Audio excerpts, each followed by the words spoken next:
people, as it dey hot, it don't happen, no. PDP governors, when they is, they don't dey obedient. They don't support Peter Obi. This is the first time they say, Peter Obi, come and tell us your plans, so that we go know if the plans good, we go join you win this election.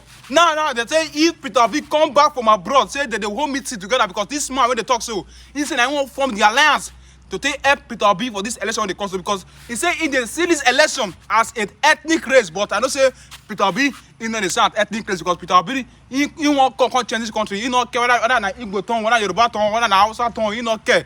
You not say in the vote for capability, and he might leave down first because this man talk many things on this video. And make I bring this come for now. I watch and please, obedient family, let's share this good news. Share this video, make this video go viral. Make people see him. Please watch the video, and if you are new to my page, please follow my page when I watch him.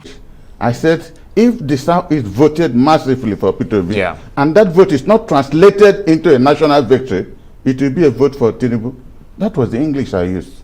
I said the vote for him is on my television. I mean on my what is it called? My iPod. Yeah, well, I saw that interview as well. I said if the vote given to him in the Southeast is not translated into a national victory, then it will be an advantage for Tinubu. And somebody said, why? I said, because the Southeast is principally more than 70% a PDP area. So if PDP loses Southeast, Tinubu has nothing to lose. He has lost nothing. So if we voted for Peter Obi massively, and there are no indication that in the Southeast, I mean Southwest and the North, that there will be appreciable votes coming to make him president of Nigeria, then it will be a wasted vote. Well, let's give an... I don't know whether you understand where I'm coming from. Because this is why I'm talking about strategic thinking and planning. One person cannot come out and start deciding how to be president of Nigeria. In the past 1 week, I've had serious discussions with 4 governors of the Southeast. And I'm trying to tell them, this is a prominent son of our land. How do we help him?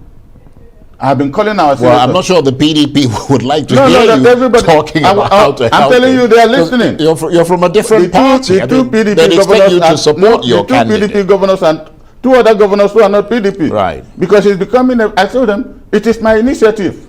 Because at the function Peter Obi met me in Lagos, we held ourselves for more than 5, 6, 7 minutes. And he said, I saw what you said. It's strategic, it's very important. I may have made mistakes. But that he was going to Europe, when he comes back, he will come to Enugu for us to sit down. Right. Because I said the part of the problem now is that not just that Peter Obi is running for president. He has put in candidates in every other strategic position. People who had lost nominations or primaries in other parties have now run into Labour parties.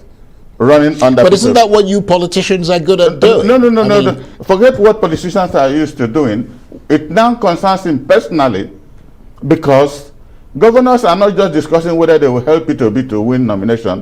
What happens to the other positions? Quit the various parties. Now there is a coalition of APC, PDP, and ABGA in the Southeast, because their positions are threatened. So they are now asking me a question. If we agree what you're saying, we help Peter Obi, what happens to the other positions? And I said that was why in that interview, I asked the 5 governors of the Southeast to sit down and call Peter Obi to explain to them, if we give you this, our vote, how are you going to use it for national victory? That's what I said in the interview. Right. Call the 15 senators the Southeast House, discuss with them and explain to them, this is what I will do if you give me your votes. It's not a one-man affair. Right. What do you see in terms of victory for the candidates after February 2023? It comes back again to my understanding of what I said, because for the first time in the past 25 to 30 years, the 3 major tribes now have 1 candidate each. Peter Obi, as it were. Yes, it's a tripodal structure, the tripod of Nigeria is so evident in this election. But it does appear that the other 2 tribes are cleverer. Why? President Buhari is APC in serious alliance with the Southwest. Atiku is PDP in serious alliance with the East, where Peter Obi used an advantage to be vice presidential candidate. So now, Labour Party, who are you in alliance with? Forget the young men who are aggrieved, and righteously so, rightly so. They are ready to, because this government I don't want to say that the government is in a mess, but the government has virtually collapsed in every aspect of management, of leadership, of governance. So this is why the young men are very, very sad. And I support them. No, I'm worried. And a different type of election. I was telling Peter Obi, do you think Nigeria is ready for a change? That is the vital question. Well, that question will be answered at the ballot box in 2023. No. Well, I can predict to you what will happen next year. Okay, predict. We've got 30 seconds. Go ahead and predict it. We've got 30 seconds left on the interview. On the interview, it's only 15 minutes. I'm sorry. I apologize. You know, because but just quickly, tell us what you were just going to say. What I'm telling you that this election has to be ethnic.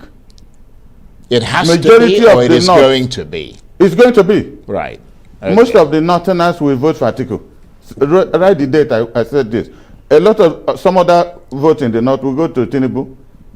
14 Northern governors of APC are seriously working to make sure they deliver their candidate. Right. And if you take any governor for granted, you must be living in a fool's paradise. Well, what I'm saying is that our people need to sit down and call Peter, and we sit down. A lot of things can change between now and December. Right. Okay, well, we'll watch and see how things evolve. And Peter Obi, I don't know who said it, is my fiercest enemy. 3 weeks ago... No, he said you're his fiercest critic. Well, I never criticized him. I made a point. Right. I made an analysis of a point.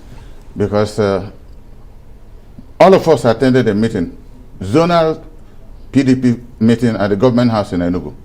And he was there as leader of PDP in Anambra State. Yeah, when he was still in the PDP. When he was, that's what I mean. 2 weeks later, he called another meeting at Oka, at Uche Kuni First, in the Uche Kuni First Center, where he addressed us how do we prepare for the upcoming elections.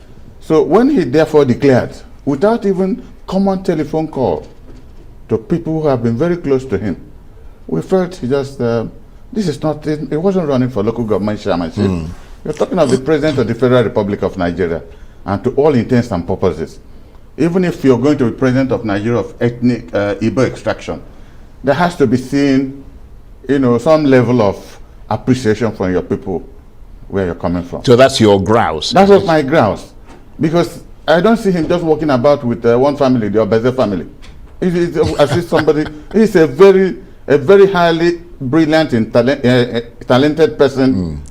If not just is he qualified, he's about the most qualified. Yeah, but the truth is that you're in different parties. No, now I mean, you're not in the Labour Party. No, what I'm saying that he moves from APGA. Right. Promised Ojukwu, the concept of making him governor for 8 years was that Chief Dumegu Ojukwu saw that Igbos had problem in this country, and he said, "Can we do what Yorubas did for a very long time under Awolowo? Let's put our place in one, piece, and use our 5 governors to develop our place." That was the mandate given to him, and he promised Ojukwu that he would do just that. No sooner did Ojukwu die, that he ran from APGA into PDP. Under 6 months, he managed to put himself as vice presidential candidate of PDP, and because of that singular act of not consulting his brother governors, they had only 3.something million votes, and that was why Atiku failed. And he came out again and started organizing. As the PDP national primary was approaching, he left again without consulting anybody into Labour Party. So after looking at me, I've been state chairman of 2 national parties in Anambra. I was chairman of NRC at the June 12th election, and chairman of PDP when Ngige was governor. With due humility, all we needed from him, not just me, thousands of people, all we needed to call people to a meeting. Gentlemen, this is why I am leaving.